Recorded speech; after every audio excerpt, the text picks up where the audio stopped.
Big Money Bound TV, RRT Posse, you too. Yeah, I'm still wavy. I'm still hella wavy. I'm gonna stay wavy. I'm just coming here today, man. Just after working the night shift, bro. I ain't gonna lie to y'all. The disrespect is getting out of hand. Why do respiratory therapists not get no respect, dog? And it's not even intentional disrespect. That's just the way it is. I go into a patient room last night, hey, my name is Randy from Respiratory Therapy. I'm here to give you your breathing treatments. I got your Bavana, I got your Pulmicort. These are medications that's going to help prevent any asthmatic episodes. It's also a corticosteroid. It's going to help keep your lungs open. I give them this whole spiel, side effects, this and that, onset time, and all this. When I'm done talking for this whole spiel, the patient says to me, "You got my sleeping pills?" What we represent, man? Big money bound. Big money bound. Big money bound. You got the kids, man. Bro, I'm not your nurse. I said, "Oh, you're the therapist."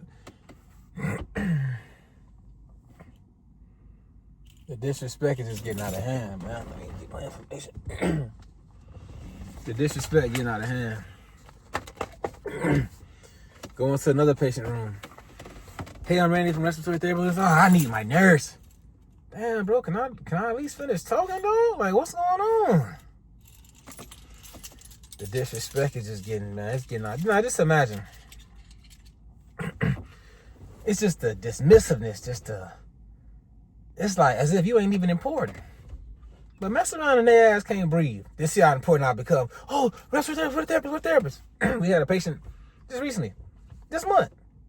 Patient had trach patient on room air. Just had a trach on room air. Long-term trach. Trach came out. The trach came out. The trach. It was a trach. The trach piece that came out. Now everybody's screaming for respiratory therapy. They calling from come quick. They calling cold blues and all. I come in there, "Ready, respiratory." Oh, damn, hold on. I ain't know y'all all knew my name. Not everybody know me.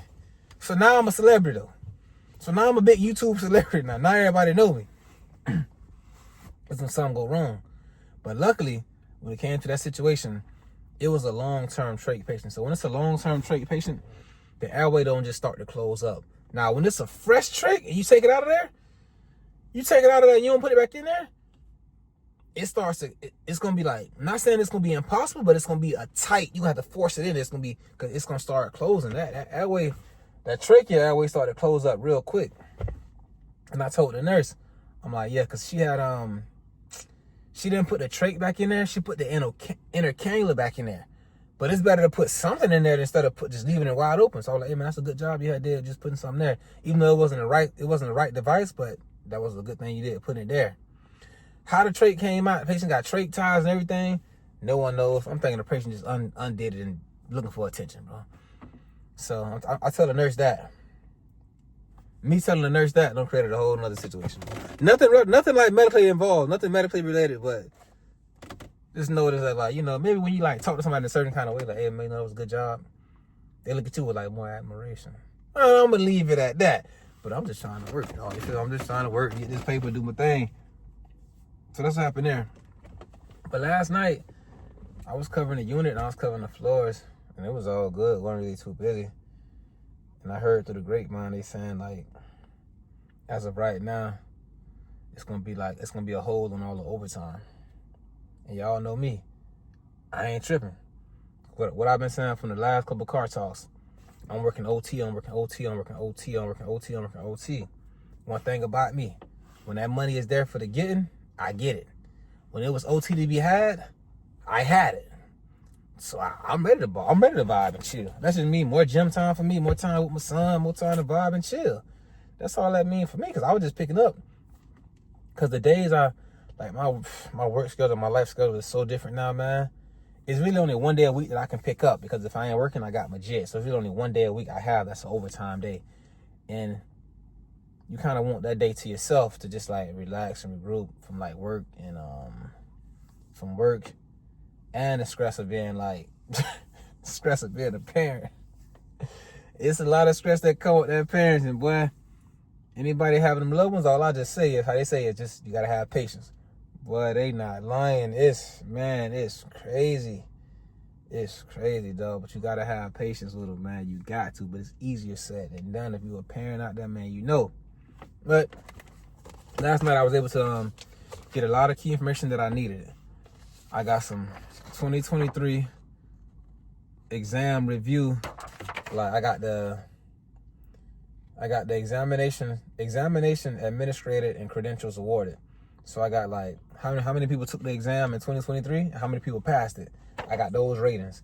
And that's important for me to know because they're making some changes to the NBRC exam in 2027. So I want to compare and contrast and see, like, I think they're making it easier to become a respiratory therapist. And even in the language that they're using in this article from the NBRC, the National Board of Respiratory Care, who administers the exam, the language that they're using, they even saying that they're making it difficult, but it's like, if you read in between lines, that's what they're saying. You gotta really like break down these words that they're using. So that's gonna be a video topic right there. We gotta go on that. And artificial intelligence for mechanical ventilation. They're using that, all this AI and all that. AI is coming to respiratory therapy field. If that don't scare you, nothing will, boy. Respiratory therapy, artificial intelligence coming to the ventilator systems. And they saying how that's more precise, that's more adequate than just having a human do it. Come on, Abe, I'm telling you, so if you got that money, you better hold on to it or go make it flip. Or speaking of making it flip, y'all keep me in your prayers, man. Y'all know the football season coming back, the basketball season coming back, these gambling apps coming back.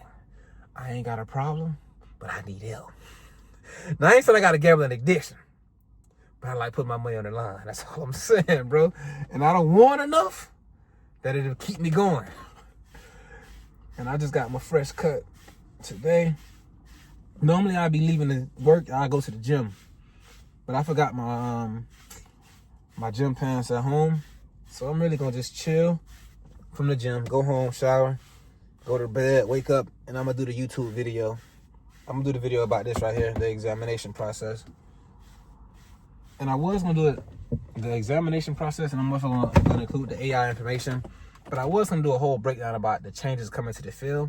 And I was going to include how they made it now mandatory for all medical employees in the state of Florida to get a background. You got to get your fingerprints done every 5 years to renew your license. That's something new for just the respiratory therapy field. And then I understand kind of what they're doing because, you know, I got my fingerprints done to be in the program, I believe. I think it was to be in the program. And when you get hired for a job. But once you get hired, you're good. I ain't had it done since then. So this since 2015, I ain't had it done. And it's certain crimes that you can commit that are not show up on your background record, but that wasn't on there once you first applied for the job. They can kind of like hinder if you can still be employed. So I told them, so I understand what they're doing. So I told my coworkers, yeah, I'm about to go get my fingerprints done right now. Like, why are you doing now if it's not due until 2027? Because right now my record clean. I'm clean, but I'm gonna have to go get dirty. I'm gonna have to drop something. And I don't want it to pop up. So I want to know everything clean.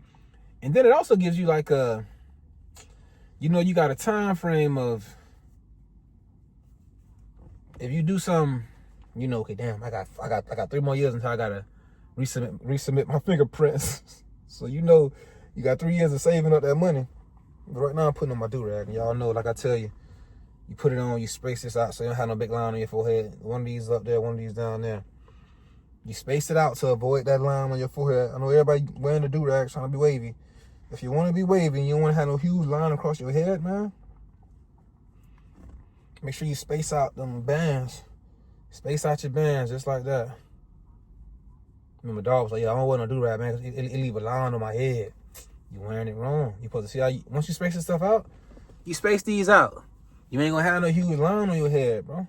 Trust me. You listening to Wave King, since 2013. I say since 2013, I've been really like a Wave King, but I've been waving since 2003, boy. I'm talking about a young boy, elementary. I've been wavy, but it took me 10 years to perfect it. Now I don't even do nothing to it, and I'm just waving. But I'm about to go into the crib. I'm gonna holler at y'all later. I just had to come let y'all know that information, man. Respiratory therapists don't get enough respect. We gotta do something about it.